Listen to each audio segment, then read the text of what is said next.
What's up mga ka-vlogs? Nandito tayo sa harapan ng barko at makikita natin na kay liwanag ng araw ngayon. Ganda ng sikat ng araw.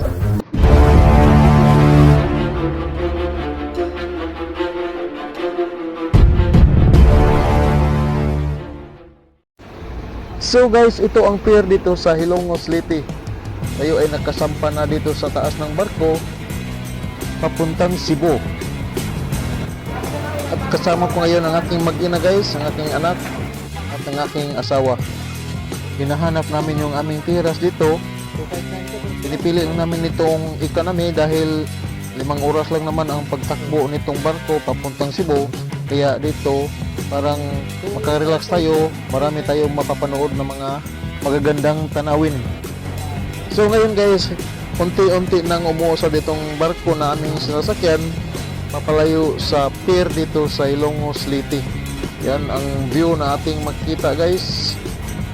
Mula dito sa likuran ng barko, kita natin ang kabuuan ng pier dito sa Hilongos Leyte. Pati yung mga bundok, yung panoramic views dito sa Southern Leyte.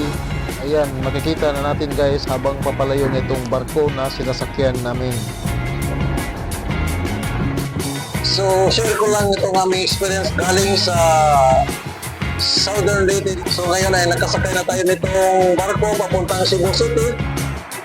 So, ito ating makita guys. Yan, nandito tayo sa likuran ng barko namin sinasakyan.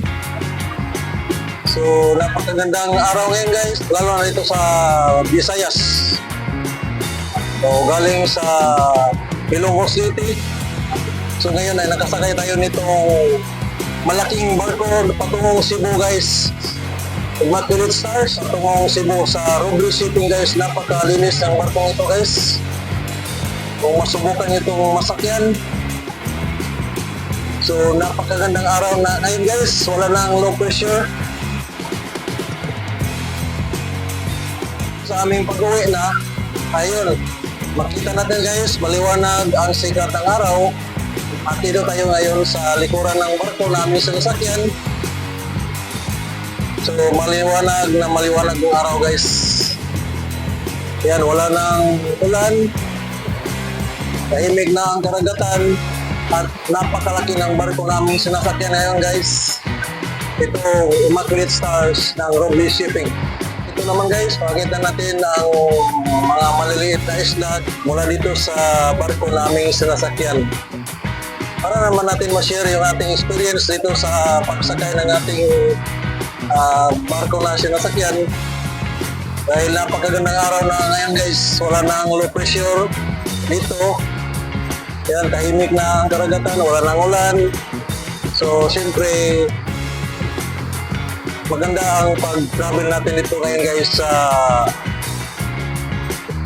karagatan mula sa Southern Leyte.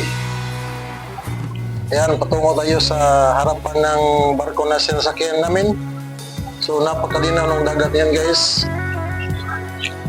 So, tingnan natin sa harapan ng barko guys.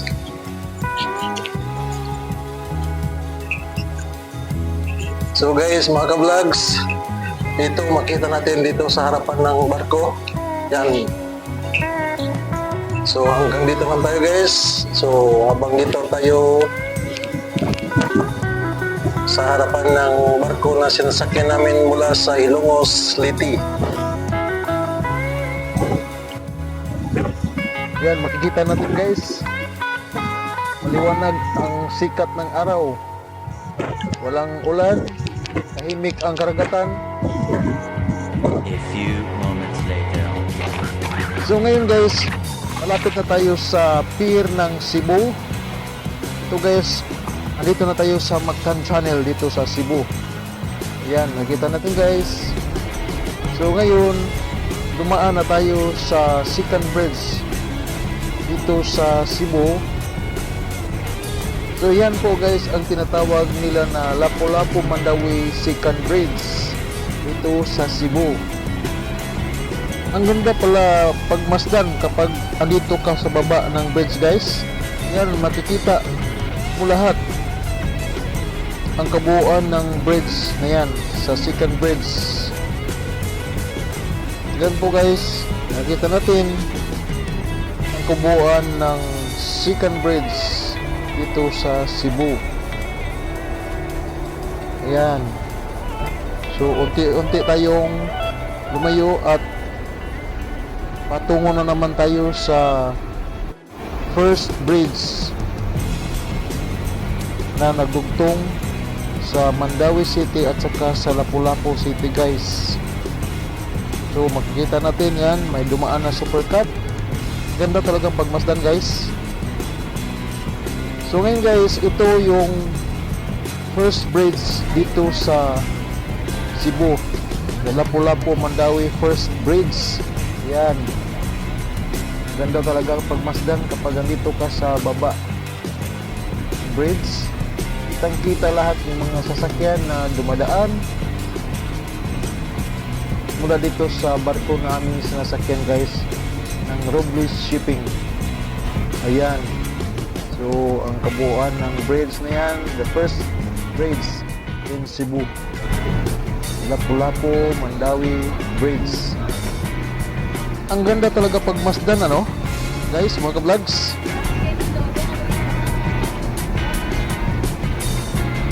So guys, ngayon ay malapit na kaming dumahong sa Pier 4 dito sa Cebu City, guys. So ngahan na kami sa dalawang bridge. So guys, habang malapit na kami sa Pier 4 dito sa Cebu City, ay ito ang ating nadatnan dito sa may Mandawi area, guys. Mga ka-vlogs, ito ang malaking ulan dito sa Mandawi City area. Yan, makita natin, guys. Parang buhawi ito nakita natin. So ngayon, habang papalapit na kami dito sa aming daungan, guys, sa Pier 4, yan, doon. So ito, inaabot na ng ulan dito. Malakas na ulan na ang paparating dito sa amin.